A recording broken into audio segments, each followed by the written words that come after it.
好啦，翻到嚟第二節嘅有問煲呔，咁頭先就探討過社運同埋一啲政黨之間嘅關係啦。咁第二節咁就傾下，不如傾下，其實有好多人都未必會知道林輝原來以前係試過選區議會嘅。咁可唔可以分享下嗰陣時你選區議會嗰個心情，或者你嗰陣時有啲咩得意嘅經驗咧？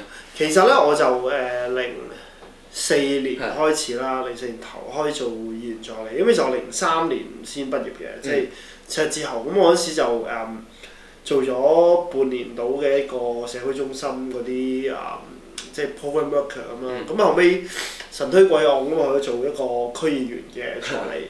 咁初頭去做嗰陣時，其實都有諗過我會唔會可能有機會選咧？因為嗰陣時其實04年就啱啱好係區議會完咗之後，咁咗4年時間㗎。咁嗰時有諗過嘅，可唔可以選咧？咁不過我覺得咁做落睇下點先啦，都唔知啱唔啱自己咁樣。咁跟住我嗰時我個老闆就係民主黨嘅歐玉霞啦。咁就開始做1年之後咧，咁我個老闆就有一日即係新年嗰陣時就即係叫我即係坐埋咁喺度講咧，就話喂。阿輝，你有冇興趣選啊？咁樣我話都可以試下嘅，即係如果覺得啱嘅話。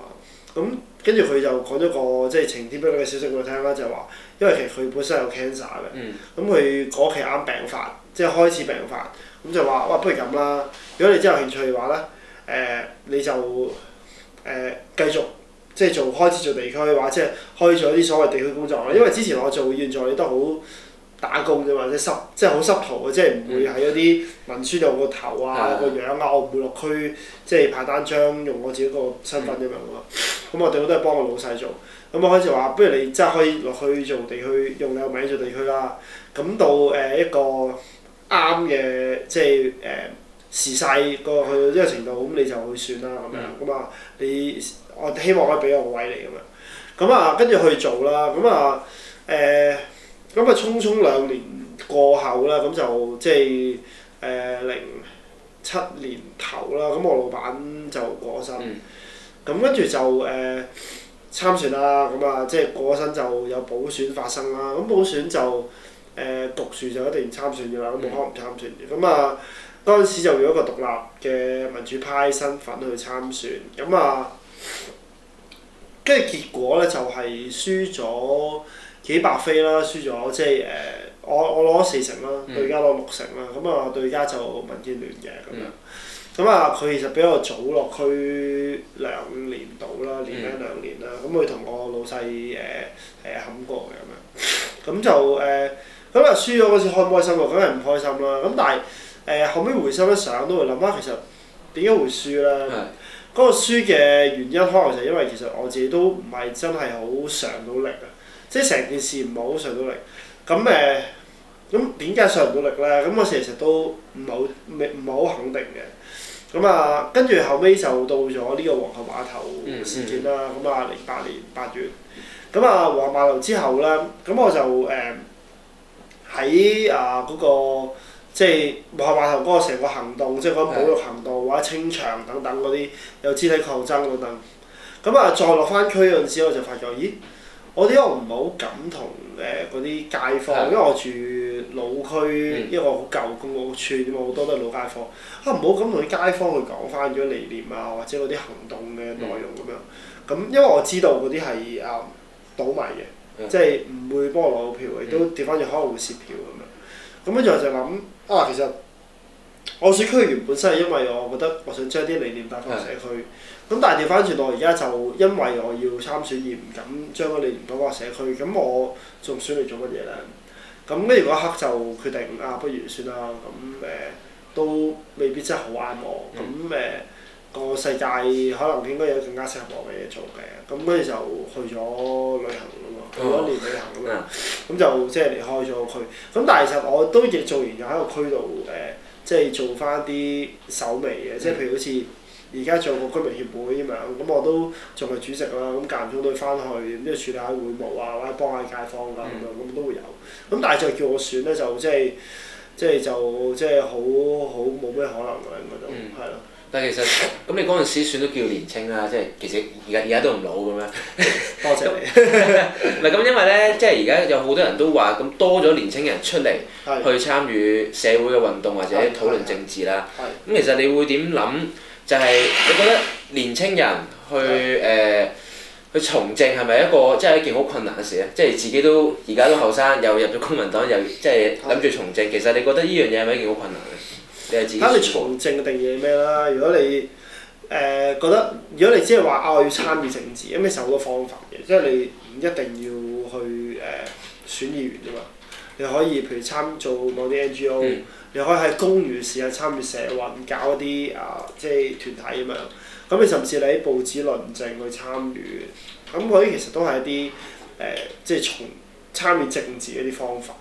咁但係如果你話要將你嘅工作就係同政治掛鈎，即係話要選議員嘅，咁你話選區員好唔好？咁我覺得都好事嚟嘅，即係其實選區員都係一個幾好嘅體驗嚟，因為其實尤其我覺得如果選一啲基層區咧，其實真係可以令到你係了解到嗰個社會嘅現實嘅，即係有啲官員咧，而家其實你見到佢係佢同社會係有脫節，即係佢係佢可能佢理性上佢大概知道社會應該係點樣，可能佢嗰啲資料係從某啲數字上面睇翻嚟。但係佢感情上、理性上、經歷上咧，其實佢同嗰個現實社會尤其基層係脫節嘅。咁所以其實如果你做地區，就會見到好多唔公平嘅嘢，即係會見到好多尤其窮人點樣去，即係窮人弱勢嘅人學歷低嘅人邊緣嘅勞工邊緣嘅市民新移民老人家其實佢哋都係面對住好多唔同嘅困難。咁做區議會或者做區議員咧，其實可以即係做地區工作，其實就係真係可以去好清楚接觸呢一啲問題。咁其實令到你同成個社會嘅脈搏係會好接近。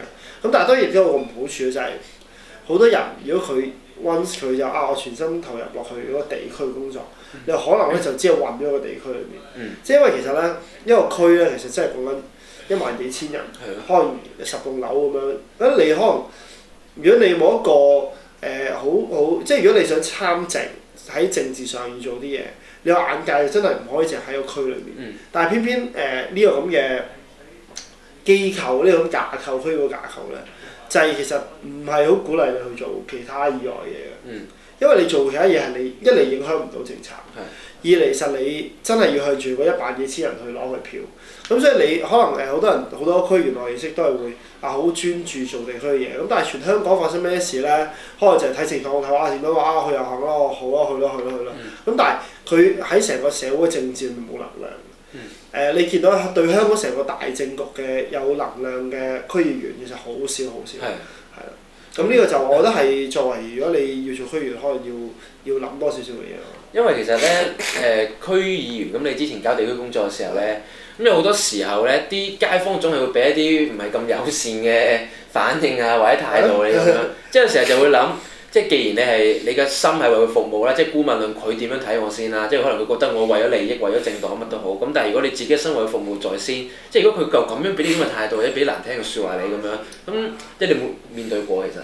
唔係咁唔好聽你都聽過啦。咁但係就唔緊要嘅，因為呢個世界上面，尤其當你係喺一個民主嘅制度裏面，一定係有人中意你，一定係有人唔中意你。有人中意你，有啲可能會對你未必會對你講你真係好好啦，即係好支持你，未必咁講。都會有啦，但唔中意嗰啲亦都就可能會走去鬧你幾句。咁甚至可能佢鬧你幾句係遠即係抵消咗其他嗰啲唔出聲嗰啲人嘅，即係你可能你1萬人有2個人鬧過你就會好上心嘅。咁其實就唔需要即係唔需要太介懷咯，因為佢就算佢唔鬧你，佢都唔會投你票㗎啦，係咪先？咁唔緊要㗎，即係但係可能調翻轉，可能有一日可能你幫到佢啦。咁到時你可能你個目標就係話我到底點樣可以令到佢即係覺得我都唔係一個壞人啦，係咪？即使佢唔同意我嘅政治立場都好，佢未必會投我票，但係至少佢唔會覺得我人係一個衰人。咁我覺得咁樣其實已經好夠啦，我覺得係。嗱，有好多人就問過我，即係有問公民黨啦，咁泛民咁同建制咁啊，成日會冚㗎啦喺啲選舉嗰度。因為好多人就會問我，其實就係話哇，即係民建聯靠即係話乜特別標籤邊個政黨就係建制派嘅參選人會唔會即係喺某程度上會有一啲資源上嘅優勢？咁你嗰陣時個補選有冇感受到呢啲咁？其實資源上優勢一定有嘅，但係咧，我覺得咧唔可以咁樣，即係唔可以純粹咁樣去歸咎嘅。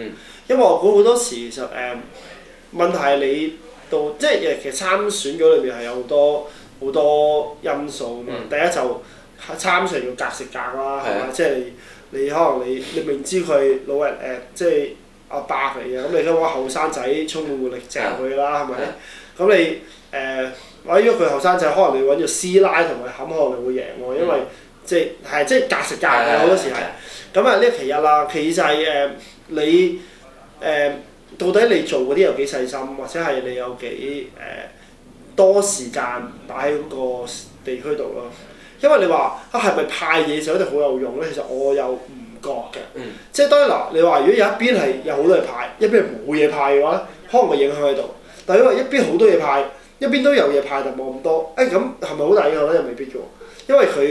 因為嗱，老實講，你派收嘢嗰啲咧，通常咧佢就唔會話你係民建聯民建聯你嗰啲我攞，民主黨嗰啲我唔攞喎，冇咁嘅事啊！即係佢兩家都攞，定係3家4家都攞。有嘢派佢攞啦。咁所以你話你要做嘅唔係話又用派嘢令佢中意你嘅，而係可能你係要有好多 additional 嘅嘢，即係可能你派嗰時公唔公平？你會唔會係細心地派？即係可能你派你係打開門口就個個都派啊，定係你會諗可能有啲嘢唔係打開門口派喎，可能我要搜集啲最弱勢人嘅資料，我先派最弱勢人先咁樣。咁或者你可唔可以透過派嘅過程裏面去更加了解嗰啲咁街坊佢冇啲嘢，你可以主動幫到佢手。咁我自己覺得咧喺做地區咧，即係我老細以前都咁講啦，最堅實嘅都係做 case 啦。即係你做 case，即係幫到一個人，幫到一個家庭，幫到一條 wing 咁樣。咁嗰啲票就係實嘅，即係你即係幫佢，永遠都記得你。咁佢永遠都會投你票。咁呢個係最重要嘅咯。咁所以你話係咪即係派嘢好有用咧？即係都唔係冇用，但係我嗰個真係唔係最關鍵咯。因為好多時候就好似變咗，因為我試過真係曾經即係唔係話要針對某啲人，而係我真係試過我去做問卷問個街坊，你介唔介意同我做份問卷關於地區嘅一啲基建嗰啲啦？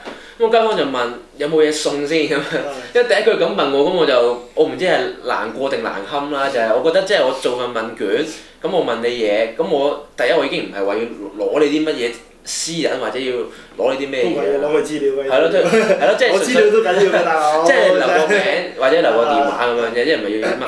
又唔係話 sell 你嘢喎，咁到so far最後佢就問我一句就係話有冇嘢送，即係嗰下我就覺得，即係我就諗係咪真係我資源多咁我就起碼會嗱。其實可能要諗就係到底你有冇 hit 中佢嗰個需要。因為其實你做問卷，即係老實講，你街度你叫做問卷我都唔理你啦，係咪先？即係唔出奇喎，即係佢甚至佢同你講話有冇嘢送，我可能都已經進咗一步咯。佢有個動機同你做，不過如果有嘢送梗肯咁樣。咁但係即係可能做好過嗰啲望你都唔望你嗰啲咁嘅人。咁我諗最緊要就係即係你要切中個需要更加重要咯。即係你點樣可以喺一個地區裏面揾到啲議題係啲人關心嘅。咁然之後用一啲步驟去將個議題變成你自己嘅一啲議題，變成你自己一啲嘅能量，然之後去接觸一啲關心啲嘅人。咁你接觸夠多，即係或者做議題夠多，或者接觸即係你就會接觸嘅人夠多咯。咁其實你同人同人之間嗰個關係可以建立咯。咁我估呢個係即係你要做地區，可能就係都係要呢咁嘅方法咯。其實。因為其實地區工作即係都係嗰句咧，做乜都萬死起頭難㗎啦。咁我相信即係可能未來，即係可能你自己可能而家繼續 keep 住搞緊啲社運，都係好多困難會阻住自己。咁希望將好玩啦，係咯，易啲可以 handle 到啦。好啦，今日去到呢度為止，咁下個星期再同大家見面啦。拜拜。拜拜。